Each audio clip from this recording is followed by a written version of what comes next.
al que es digno de recibir toda la honra y toda la gloria, al Cordero que es digno. A Él alabamos y glorificamos, porque su gracia es sobre nosotros.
Entonces a los discípulos les es dada esta comisión, ¿no?, de ir y hacer discípulos a todas las naciones, y la iglesia empieza a formarse, la iglesia empieza a expandirse, empiezan a trabajar, a esforzarse. Particularmente en el capítulo 1 hay un momento muy peculiar en donde están los discípulos del Señor y se narra la ascensión de Jesucristo, ¿no? Después de haber resucitado, se narra la ascensión. Y dice la Biblia que los discípulos se quedan viendo hacia arriba, ¿no? Y veían hacia arriba, y yo me imagino desaparece el Señor y ellos seguían viendo arriba hasta que llega alguien y les dice: ¿qué hacen viendo al cielo, no? Vayan a hacer lo que el Señor les ha dicho que hagan, ¿no? Y empieza esta labor, para entrar un poquito en contexto, una labor de persecución. Habían matado a su maestro, habían matado al Señor. Dice la palabra de Dios que el aprendiz o el discípulo no es mayor que su maestro, y que su maestro había sido perseguido y muerto. Pues bueno, que también los discípulos del Señor, los alumnos, no esperáramos algo diferente, porque si a nuestro maestro le hicieron esto, bueno, ¿qué se espera? Nosotros no somos mayores, no somos quienes para no recibir también esto. Y entonces los discípulos, con todo ese contexto de la muerte del maestro, pero la resurrección, muertes de muchas personas, empiezan a ser perseguidos, no podían estar en Jerusalén totalmente en libertad, ¿no? Hoy nosotros, si queremos, nos salimos hoy y predicamos, y no pasa más que quizá algunos nos vean medio raro, pero no pasa más que eso, ¿no? Pero en este tiempo eran muertos. Los cristianos que predicaban eran perseguidos, los prendían vivos, los torturaban, los mataban, ¿no? Esto es lo que estaba pasando en el libro de los Hechos. Pero justamente en este contexto es donde la iglesia empieza a crecer, ¿no? Y no solo se queda en Jerusalén, sino justamente por la persecución empieza a ir a otros lugares y empieza a crecer, y va cumpliendo justamente lo que el Señor había prometido, que su palabra iba a ser predicada, ¿no? Y eso, la palabra del Señor ha sido predicada tanto que ha llegado hasta nosotros. Tanto que nosotros la hemos escuchado, tanto que nosotros hemos recibido del Señor, gracias a estos hombres que, dice una canción por ahí, que no estimaron más su vida que a su maestro. No estimaron más lo que tenían que a su maestro, que puesto en palabras de hoy, no estimaron más su vida que su trabajo, o que a su familia, o que sus bienes, o que sus posesiones, ¿no? Sino el llamado que el Señor les había dado. Entonces, bueno, pasaron 5 capítulos del libro de los Hechos. Todo esto que estamos platicando, bueno, está narrado en ese entonces, la persecución, Pedro, Juan, etcétera. Y llega un punto, vamos por favor a Hechos 6, llega un punto importante en medio de la iglesia, de este crecimiento de la iglesia, de estas bases que se están estableciendo para formar lo que algunos llaman la iglesia primitiva, la iglesia del primer siglo, etcétera. Y dice Hechos 6, 1, versión Reina Valera 60, dice: en aquellos días, como creciera el número de los discípulos, hubo murmuración de los griegos contra los hebreos, de que las viudas de aquellos eran desatendidas en la distribución diaria. Entonces los 12 convocaron a la multitud de los discípulos y dijeron: no es justo que nosotros dejemos la palabra de Dios para servir a las mesas. Buscad pues, hermanos, de entre vosotros a 7 varones de buen testimonio, llenos del Espíritu Santo y de sabiduría, a quienes encarguemos de este trabajo. Y nosotros persistiremos en la oración y en el ministerio de la palabra. Era importante considerar el contexto de lo que estaba pasando. Estaba creciendo la iglesia, ¿no? Crecía el número de los discípulos, y esto era algo bueno, ¿no? Era algo deseable. Ya no eran 12 discípulos, ahora eran muchísimos más. Ahorita vamos a hablar un poquito al respecto, ¿no? Estaba creciendo, habían expandido, como decíamos, el evangelio a pesar de la persecución. Incluso Jesús les había dicho, advertido de este padecimiento, de esa persecución, pero ellos seguían predicando, pero ellos seguían actuando, de tal manera que, por favor, vamos un capítulo antes, Hechos 5, 20, vamos a leer a partir del 27, Hechos 5, 27. Habían predicado la palabra de Dios, repito, en el contexto de persecución. No se fueron a esconder a sus casas, no se fueron a esconder, sino ellos hacían lo que Jesús les había dicho que hicieran. Dice entonces el versículo 27: cuando los trajeron, los presentaron en el concilio, y el sumo sacerdote les preguntó diciendo: ¿no os mandamos estrictamente que no enseñaseis en ese nombre? Persecución. Van y predican, ya les habían advertido: no lo hagan, no lo hagan, y otra vez los aprenden, los detienen. No entendieron estos apóstoles, ¿no? Sino siguieron actuando, y los mandan a llamar, y dice aquí: no os mandamos estrictamente que no enseñéis en ese nombre. ¿Y qué es lo que habían hecho los discípulos con esa instrucción de parte del concilio? Sigue diciendo: y ahora habéis llenado a Jerusalén de vuestra doctrina, y queréis echar sobre nosotros la sangre de este hombre. No solo habían predicado, sino habían llenado a Jerusalén de la doctrina. ¿Te imaginas eso? En épocas de no redes sociales, ¿no? Ahorita muchos o algunos hermanos nos están viendo en internet que no tienen la posibilidad, y bueno, hay formas de poder allá, y a muchos kilómetros de distancia tú le picas y ya puedes ver predicaciones de la palabra de Dios. Podemos de alguna manera estar unidos, aprendiendo lo mismo, en el mismo sentir. Pero ellos no tenían estos recursos. Ellos, ¿qué tenían que hacer? Salir de sus casas, ir y predicar. Y repito, ya habían predicado, y no solo eso, habían llenado a Jerusalén, ¿no? Tanto que el concilio le dice: te dije que no predicaras. Y no solo has predicado, sino ya llenaste toda tu ciudad de esta enseñanza, ¿no? Hoy nosotros, hermanos, tenemos, como decíamos, mucho más recursos en este sentido, ¿no? Podemos hacer mucho en cuanto a expandir el evangelio, predicar. No hay persecución, no por lo pronto al menos, ¿no? O la persecución que pueda haber es nada comparado a lo que estaban viviendo los discípulos en este tiempo, ¿no? Tenemos recursos, no hay tal persecución, no en nuestro estado, no en nuestra ciudad. En el mundo hay persecución, sí, hay una iglesia actualmente perseguida, ¿no? Pero no somos nosotros. Nosotros hoy con toda libertad podemos venir, congregarnos, decir que somos cristianos. Si quiero a la primera persona que yo vea aquí saliendo, le puedo predicar, y nadie me impide eso. Esto no pasaba en este tiempo, pero con todo, ellos habían llenado a Jerusalén, habían llenado toda su ciudad de esta doctrina. Y dice el versículo 29: Respondiendo Pedro y los apóstoles dijeron: es necesario obedecer a Dios antes que a los hombres. ¿A quiénes? ¿Por qué Pedro no había obedecido al concilio? Porque es necesario obedecer primero a Dios antes que a los hombres. ¿Tenemos que obedecer a las autoridades? Por supuesto, esto la Biblia lo dice: sujétate a las autoridades, sujétate. Pero si esta autoridad me envía a hacer cosas que son contrarias a lo que Dios dice, yo me sujeto al que es más grande. Yo me sujeto y obedezco al Señor, ¿no? Ellos dijeron: ok, tú me dijiste esto, pero Dios me había dicho otra cosa, y es necesario que obedezca primero a Dios antes que a los hombres. Versículo 30: el Dios de nuestros padres levantó a Jesús. Fíjate, están regañando a Pedro por predicar, ¿no? Y está ahí, lo traen ahí por predicar.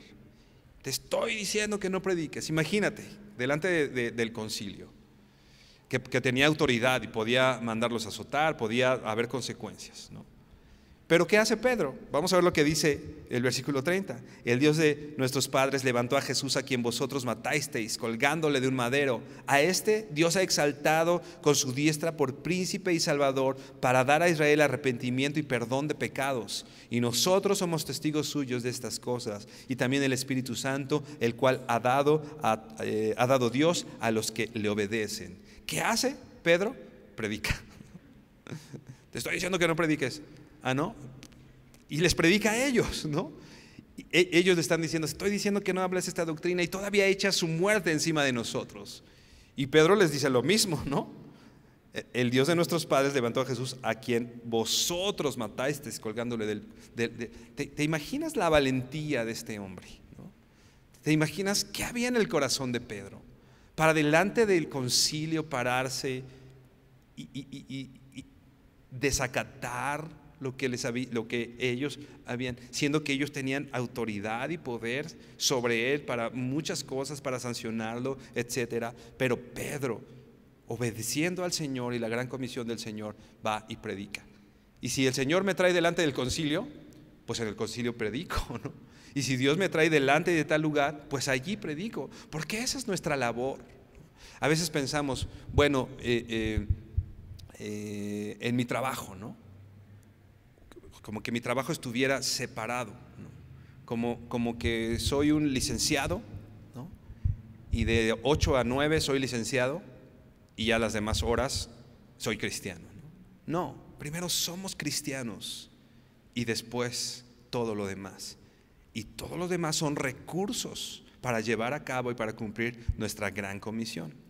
No quiere decir, y esto quiero que quede bien claro, que debes dejar de trabajar por predicar, ¿no? Porque ese sería un mal testimonio.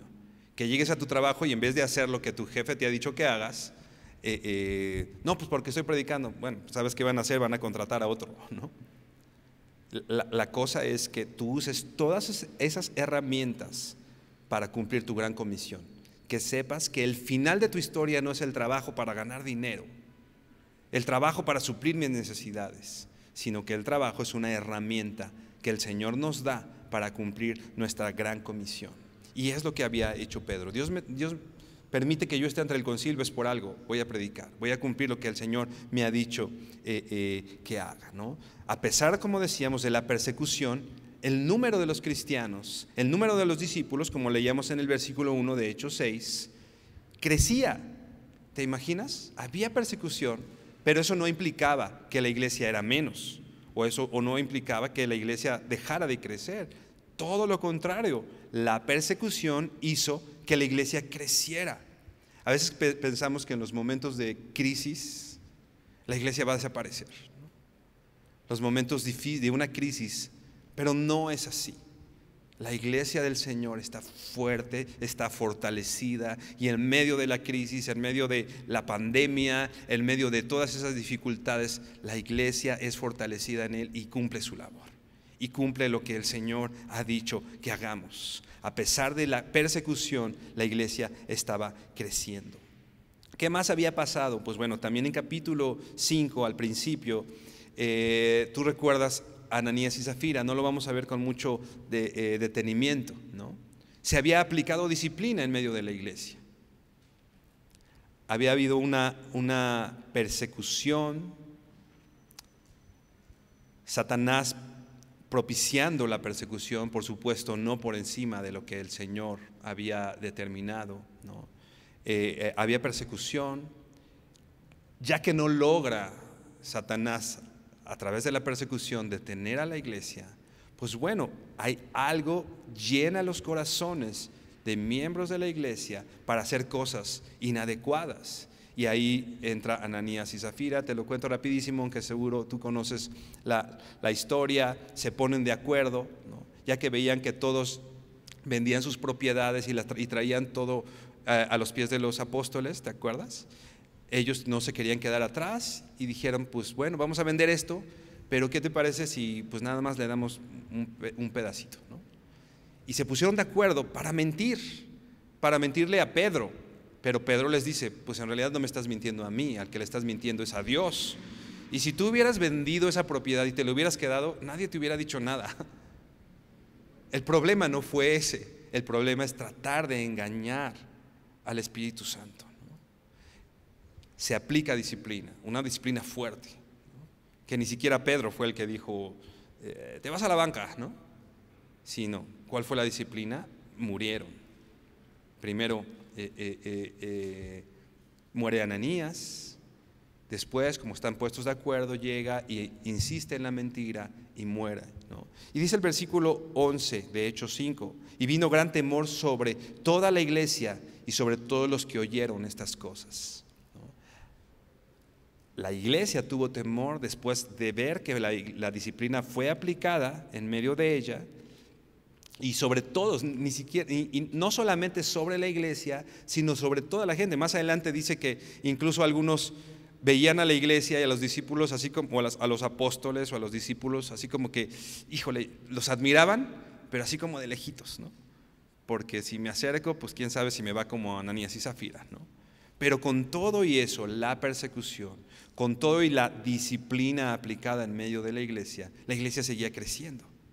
La iglesia y los discípulos se seguían multiplicando, ¿no? Después, o a pesar de estos dos ataques, la persecución y el pecado dentro de la iglesia, no había menguado la obra del Señor. La obra del Señor no se había detenido y el fruto del trabajo de los discípulos seguía. Era una iglesia ordenada, era una iglesia al menos con un nivel de organización importante, ¿no? En muchos sentidos, ¿no?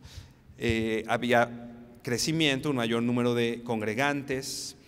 Dicen algunos comentaristas o algunas personas que la iglesia en ese entonces tendría algo así como unos 20,000 miembros, ¿no? La gente que estaba allá en Jerusalén, o sea, no era una iglesia así como chiquita, ¿no? Alrededor de 20,000 personas, y los apóstoles tenían el control, no quiero decir el control, tenían de tal manera organizado que tenían los números, que sabían cuántas personas, y eso habla de organización en medio de la iglesia, ¿no? Por supuesto, a un mayor número de congregantes crece también la cantidad de problemas, ¿no? O de situaciones en medio de la iglesia, en medio del cuerpo de Cristo. 20,000 personas, 12 apóstoles. ¿Te imaginas? ¿Cómo podían 12 hombres atender a una iglesia de 20,000? Pensando que en efecto fueran 20,000 o quizá menos, pero de todas maneras eran 12 personas para atender a una cantidad muy grande. La Biblia dice, la mies es mucha y los obreros son pocos. Esto pasaba en este entonces, esto sigue pasando hoy. La mies es mucha y los obreros son pocos. Oremos, Jesús le decía a sus discípulos, oren al Señor de la mies para que mande obreros a su mies. Pero imagínate, ¿no? A raíz del trabajo de estos 12 apóstoles, ¿no? Obviamente iban creciendo los discípulos, cada vez era más gente, ¿no? Pero finalmente estos 12, que dice también el libro de Hechos, que trastornaron el mundo, ¿no? Con su testimonio, con su trabajo, con su esfuerzo, trastornaron, ¿no? Seguimos ahí en Hechos 6, versículo 1. En aquellos días, como creciera el número de los discípulos, ya vimos un poco el contexto de esto, dice, hubo murmuración de los griegos contra los hebreos, de que las viudas de aquellos eran desatendidas en la distribución diaria. Hubo murmuración. Hasta este punto en el libro de los Hechos, como decíamos, los ataques de Satanás llegaron desde muchos lugares, ¿no? A través de la persecución, a través del pecado, la intimidación, trató de corromper los corazones, como veíamos a Ananías y Zafira, ¿no? Pero todas estas estrategias del enemigo no habían tenido éxito, no tuvieron éxito para detener el crecimiento de la iglesia, ¿no? Ahora Satanás esperaba dividir a la iglesia, ¿no? Levantando un grupo de cristianos contra otro grupo. Esto no había pasado antes. Los cristianos estaban trabajados, esforzados, el ataque venía por la persecución, el ataque venía, Satanás llenó el corazón de algunas personas, pero ahora una maquinación que no debemos ignorar, dice la Biblia eso, que no ignoremos las maquinaciones del diablo, es sembrar discordia, sembrar división entre los cristianos. No es algo nuevo, ¿no? Empezó en Hechos 6. La cuestión de los grupos, de que si yo, que si tú, que si no estoy de acuerdo. Hubo murmuración de los griegos en contra de los hebreos. Esta palabra murmuración, si te interesa la palabra del Strong, es del griego 1112 o 1112, la palabra murmuración, gonojismo, con Y, gonjismo, murmuración. ¿Qué quiere decir murmuración? Murmullo, debate secreto, un disgusto secreto no declarado abiertamente o una queja. ¿Es malo estar en desacuerdo? No, no necesariamente. Podemos estar en desacuerdo, a lo mejor no pensamos lo mismo, ¿no? ¿Es malo eso? No. ¿La murmuración es mala? Sí. La murmuración es llegar al desacuerdo y yo no voy al lugar correcto para decir mi desacuerdo, sino le digo a mi hermano de al ladito, oye, ¿qué crees? Que mira, no estoy de acuerdo con bla, bla, bla. Bajito, ¿no? No te vayan a oír, ¿no? Eso es murmuración, ¿no? Y eso es bien importante que lo tomemos muy en cuenta cuando es muy fácil llegar a ese dice la Biblia, no, la murmuración no es sinónimo de chisme, pero casi, ¿no? Pero se parece, ¿no? La Biblia dice que esos chismes o esa murmuración es como un bocado suave, ¿no? No te das cuenta, ¿no? Pero estás así como ya terminaste de comer todo y ya estás bien lleno, pero de repente sacan el postre, ¿no? ¿Y quién se resiste al postre, ¿no? Es ese bocado suave que pues ni te das cuenta y bueno, una cucharada y cuando viste ya te acabaste la rebanada de pastel, ¿no? Ese es un bocado suave, esa murmuración, no nos damos cuenta y cuando vemos ya estamos siendo parte de esto, ¿no? Y es un asunto delicado, importante y que debemos considerar. Si yo murmuro o hablo en contra de mi hermano, ¿no? Si alguien dice de mí, no vamos a poner ejemplos, si alguien dice de mí, oye, ¿qué crees que este hermano abrió mi mochila y me sacó mi cartera, ¿no? Aunque no te conste, con el simple dicho de alguien, tú ya no vas a dejar tu mochila al lado mío, ¿no? O sea, esa murmuración tiene un poder importante, ¿no? Y debemos tener cuidado con eso, ¿no? Y es lo que estaba pasando aquí. Vamos por favor a Filipenses 2, capítulo 14, Filipenses 2, 14. Un murmullo, un debate secreto, un disgusto secreto no declarado abiertamente, una queja, repito, en secreto. Dice así, versículo 14, hace todo sin ¿qué dice? Sin murmuraciones. Hace todo sin murmuraciones y contiendas. O sea, esto secreto que bueno, no le digo, no lo hago abierto. No, quizás sí tengo un desacuerdo, pero no lo hago abierto de, oye, mira, ¿qué te parece si hablamos y nos ponemos de acuerdo? ¿No? Sino murmuración, ¿no?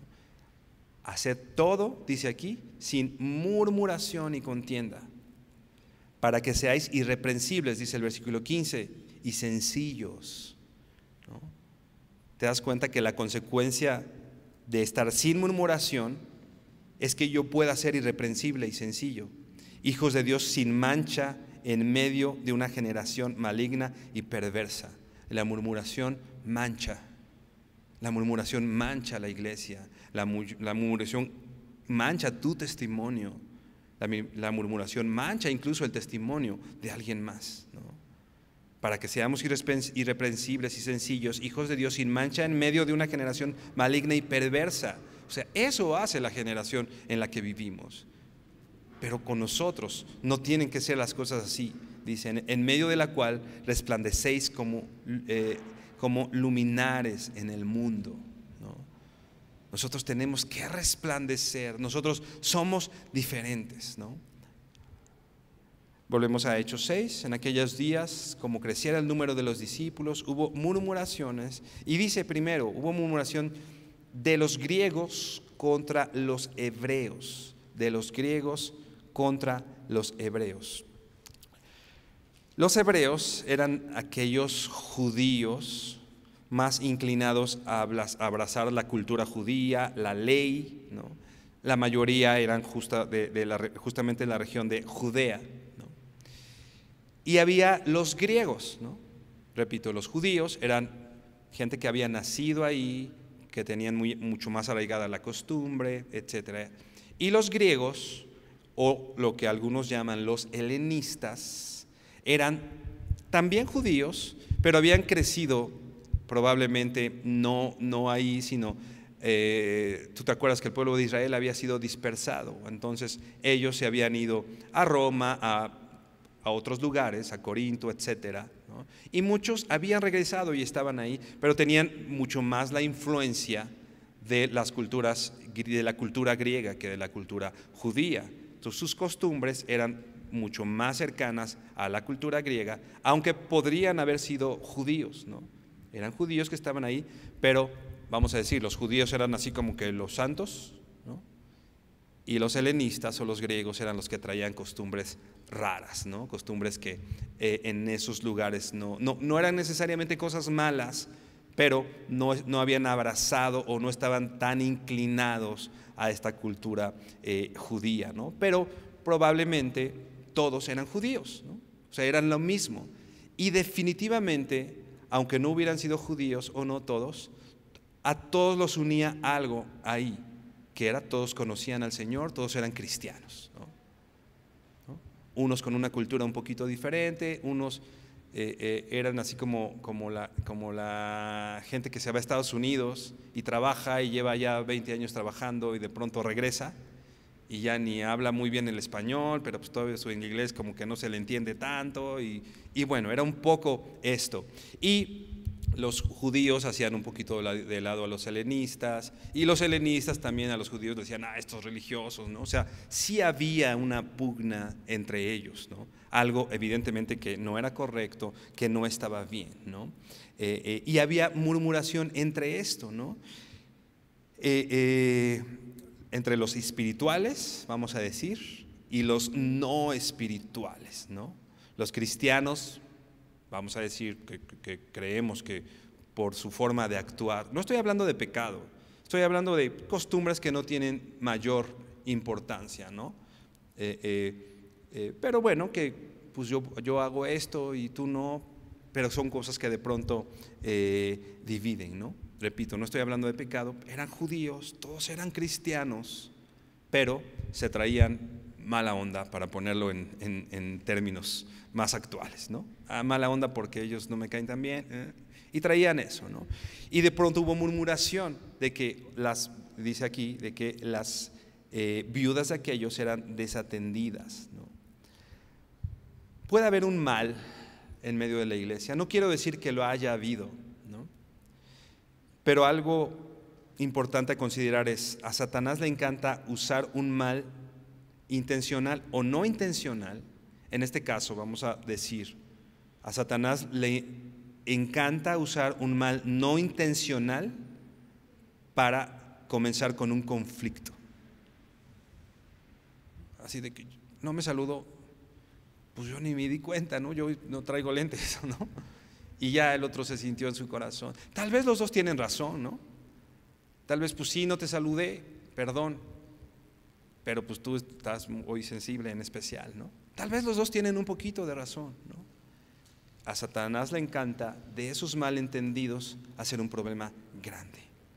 Nadie aquí estaba actuando mal, ¿no? Vamos a ver qué estaba pasando alrededor de esta desatención o esta supuesta desatención. Pero no es que en la iglesia hubiera las cosas abiertamente se están haciendo mal, ¿no? Era probablemente un mal no intencional, pero que Satanás usó para que hubiera división en medio de la iglesia. No ignoremos las maquinaciones de Satanás.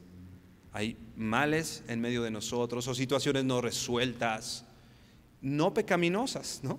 No necesariamente pecaminosas, ¿no? Pero que finalmente, yo ya pensé que aquello, y divide. Este trabajo de la división en medio de la iglesia es una obra del enemigo en medio de nosotros, y nosotros debemos tener cuidado de esto, ¿no? Fue el pretexto perfecto para empezar un conflicto, ¿no? Esto que estaba pasando en la iglesia, ¿no? Incluso un comentarista dice que más bien no era que hubiera una desatención hacia las viudas, sino más bien los apóstoles se iban a predicar, ¿no? Y ellos querían tener a los apóstoles ahí con ellos atendiendo a las viudas, ¿no? Y a ellos no les pareció esto, y ¿cómo que se van a predicar, ¿no? Era bueno que se fueran a predicar, era lo que tenían que hacer, pero este comentarista dice, ellos querían la atención para ellos nada más, querían ser atendidos ellos, estaban en desacuerdo con que atendieran a alguien más, ¿no? Entonces no era necesariamente que los apóstoles hubieran estado haciendo algo mal, o incluso los judíos, o incluso los helenistas, ¿no? Sino más bien este conflicto, estas situaciones, ¿no? Dice John MacArthur, en una congregación de este tamaño era inevitable que pasaran por alto las necesidades de alguien, ¿no? Pensando en que pudieran haber sido desatendidas las viudas o pudiera haber una desatención en alguien, pues dice John MacArthur, pues es totalmente normal, es algo inevitable que en medio de una iglesia alguien quede desatendido. O sea, va a pasar por las cosas que hay que hacer, porque unos tienen que predicar, porque unos tienen que hacer la alabanza, porque unos tienen que servir de una forma, porque unos están corriendo, cargando las bocinas, y pues alguien se siente desatendido en algún momento. Esto pasa en medio de la iglesia, esto es común, ¿no? Digo, hay cosas que hay que atender y solucionar, hay prioridades, no quiere decir que haya que desatender a todos, ¿no? Pero bueno, es una condición, ¿no? En medio de esto alguien resultará en algún momento desatendidos, ¿no? Sigue diciendo Hechos 6, vamos ahora al versículo 2. Entonces los 12 convocaron a la multitud de los discípulos y dijeron, no es justo que nosotros dejemos la palabra de Dios para servir a las mesas, ¿no? Los 12, o sea, estos 12 apóstoles del Señor convocaron una junta, ¿no? Ok, vamos a hablar de esto. ¿Tú estás murmurando? Ok, vamos a hacerlo en público, ¿no? Para evitar la murmuración, ¿no? Vamos a hacerlo evidente, vamos a hacerlo. Ok, entonces los 12 convocaron a la multitud de los discípulos, a todos los, acuérdate que la iglesia había crecido, eran muchos discípulos, y dijeron, no es justo que nosotros dejemos la palabra de Dios para servir a las mesas. Esta palabra no es justo, literalmente quiere decir no es correcto, no es adecuado, no está bien, ¿no? No está bien que nosotros dejemos la palabra de Dios para atender a las mesas, ¿no? La Nueva Biblia de las Américas traduce esto, no es conveniente para la iglesia que se desatienda a la palabra de Dios, que es prioritaria, por atender a las mesas, ¿no? En el caso de los 12, en el caso de los discípulos, ¿no? En el caso de la iglesia, ¿no? Hay cosas prioritarias en medio de la iglesia. La atención a las viudas es importante, por supuesto. La Biblia dice que a las viudas hay que atenderlas, hay que tratarlas, etcétera. La Biblia dice esto, ¿no? Nosotros acá tenemos el granero abundante, que en especial buscamos atender a las necesidades de las viudas, ¿no? Particularmente, porque la Biblia dice que eso hagamos. Es algo que hay que hacer, la Biblia dice que hay que hacerlo, pero hay prioridades. No podemos desatender la palabra de Dios o la predicación del Evangelio por atender a las mesas, ¿no? La predicación del Evangelio es prioritaria para un pastor, para los 12 apóstoles, para un maestro. Esto es prioritario, ¿no? Pero la respuesta está increíble, ¿no? Entonces los 12 convocaron a la multitud de los discípulos y dijeron: no es justo que nosotros dejemos la palabra de Dios para servir a las mesas. Dice el versículo 3: buscad pues, hermanos, de entre vosotros a 7 varones de buen testimonio, llenos del Espíritu Santo y de sabiduría, a quienes encarguemos de este trabajo. La respuesta de los apóstoles no fue: ok, perdón, ya me voy a ir a servir a la mesa, ¿no? Chispa, sí, perdón.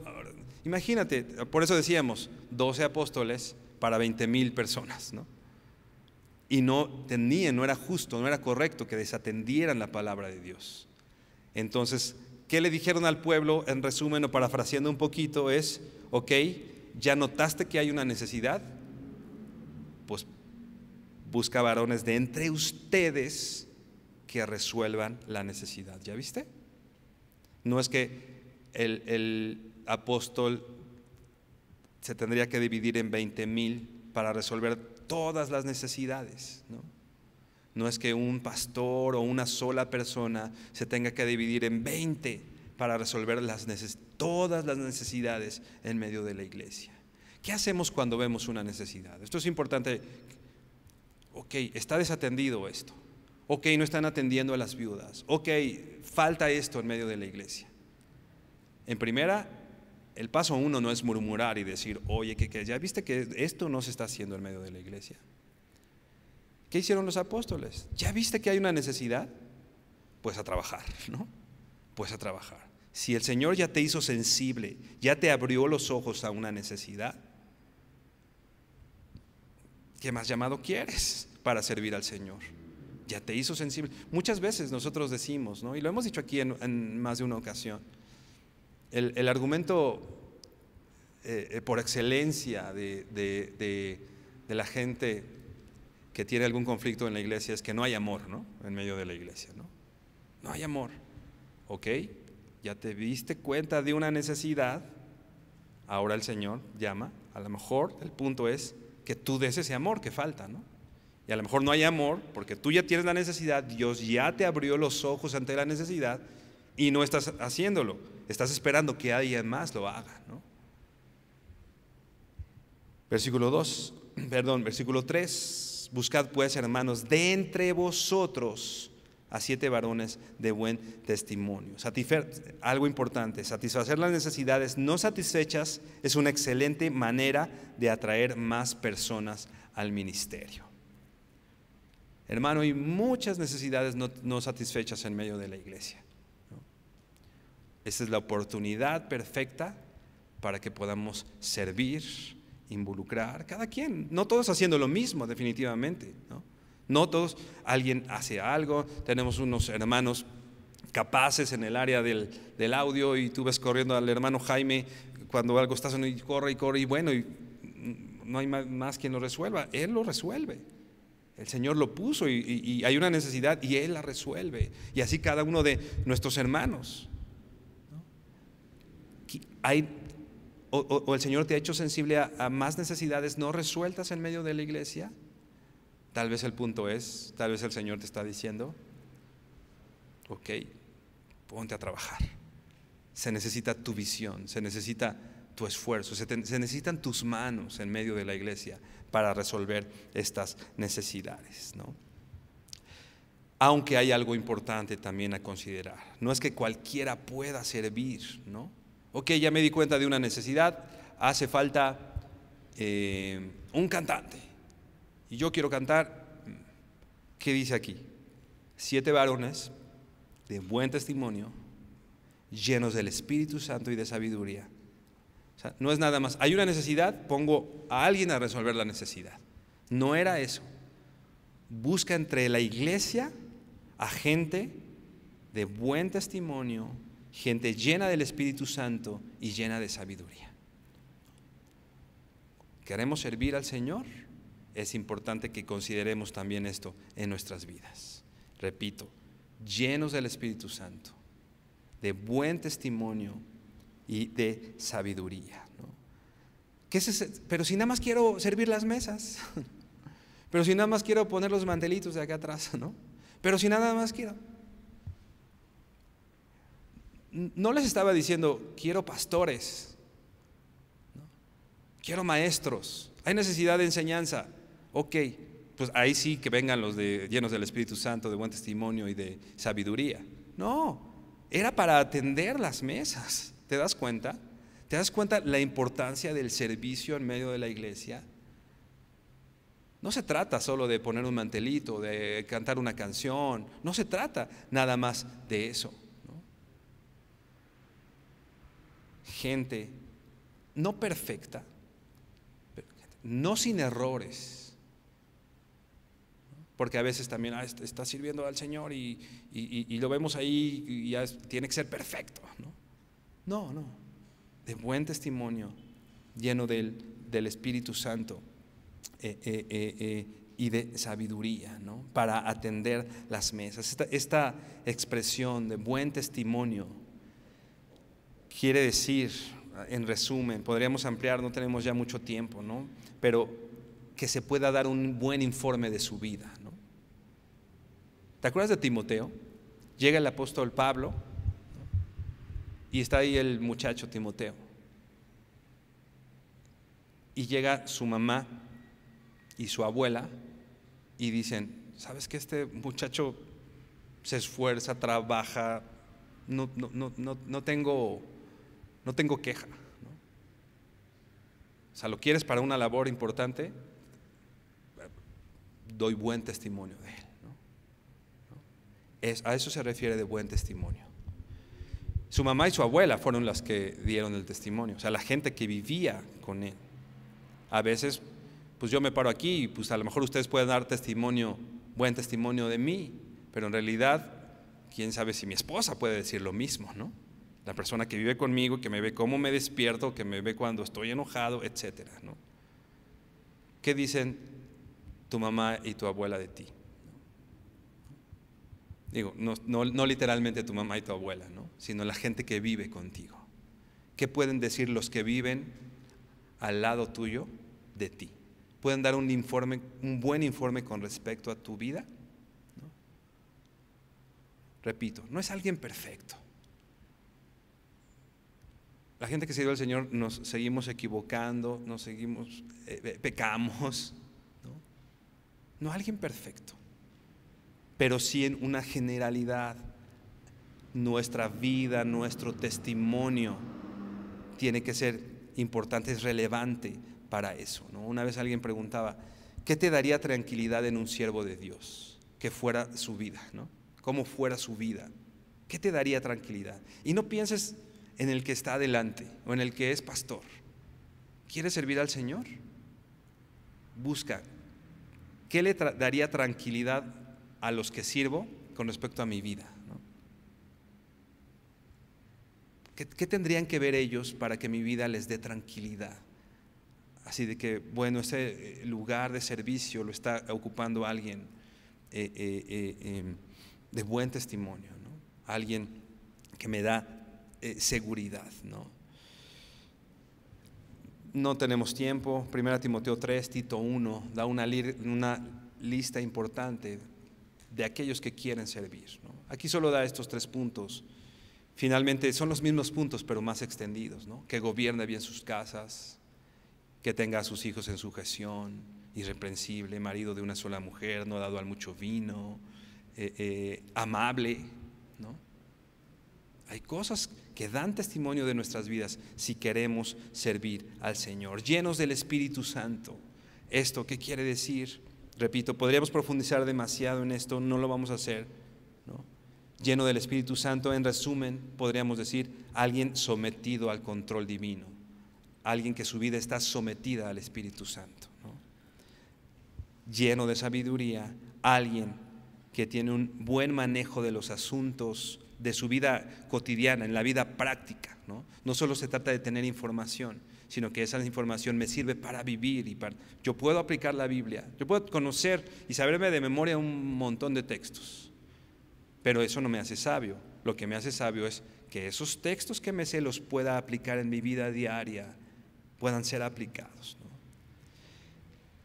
Entonces, hermano, es importante que estamos viviendo tiempos complicados para la iglesia, ¿no? Que desde este, o sea, no es nada nuevo, desde este entonces estaban viviendo. La iglesia era perseguida, había muchas situaciones alrededor. Es más, sus complicaciones creo que eran mucho más graves, mucho más importantes. Pero estamos viviendo momentos difíciles, complicados, hay necesidades, hay aflicciones, estamos en medio de una pandemia que uno ya no sabe ni qué hacer, pues no pasa nada, no, si te vacunas, no te vacunas. Hay confusión en medio de la iglesia, hay situaciones difíciles. Pero hermano, como decíamos al principio, el momento de la crisis no es el momento en el que la iglesia se esconde, es el momento en el que la iglesia cumple su propósito, en el que la iglesia hace cumplir el llamado de hacer discípulos. En medio de estas tribulaciones, en medio de estas aflicciones, es donde la iglesia se levanta, es donde la iglesia se pone en la brecha y trabaja y se esfuerza por la convicción que el Señor ha puesto en nuestros lugares. Hermano, hay necesidad en medio de la iglesia, y si el Señor abre tus ojos ante una necesidad en medio de la iglesia, considera esto: no es trabajo de alguien más. Probablemente el Señor está abriendo tu corazón y que esa necesidad podrías tú resolverla. Por favor, inclina tu rostro y vamos a orar. Señor, te honramos y te damos gracias porque tú eres bueno. Recordamos lo que decía el apóstol Pablo en la primera carta a Timoteo, capítulo 1, que habiendo sido blasfemo, perseguidor, injuriador, Señor, tú lo tuviste por fiel, aunque no era fiel, tú lo tuviste por fiel poniéndolo en el ministerio, Señor. Y así, Señor, los que estamos aquí, no es que hayamos sido fieles, Señor. Tú nos tuviste por fieles a través de tu gracia y de tu misericordia. Y hoy nos llamas a servirte, Señor. Queremos hacerlo, Dios. Queremos servirte. Queremos, Señor, como estos hombres y mujeres esforzados, valientes, llenos de sabiduría, llenos del Espíritu Santo y de buen testimonio, tomaron su lugar ahí, Señor. Y por supuesto, Señor, no porque sea menos, pero ellos no se quedaron solamente sirviendo las mesas. De ahí salió Esteban, el primer mártir de la iglesia. Felipe, aquel que fue tomado de un lugar y puesto milagrosamente en medio del desierto para predicarle a este etíope, Señor. De ahí salió, Señor, gente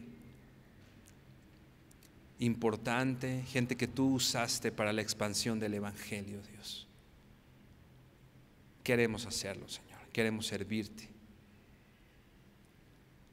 Pon, Señor, en nuestro corazón eso, Señor, un corazón de siervos, porque la mies es mucha, Señor, y los obreros pocos, Señor. Envía obreros a tu mies, Señor. Como veíamos, gente de entre nosotros, Señor, que quiera servirte, ponerse en la brecha, servirte a ti, sirviendo a sus hermanos, Padre. Te damos gracias, te honramos y bendecimos en el nombre de Jesús. Amén y amén. Muchas gracias, hermano. Bendiciones.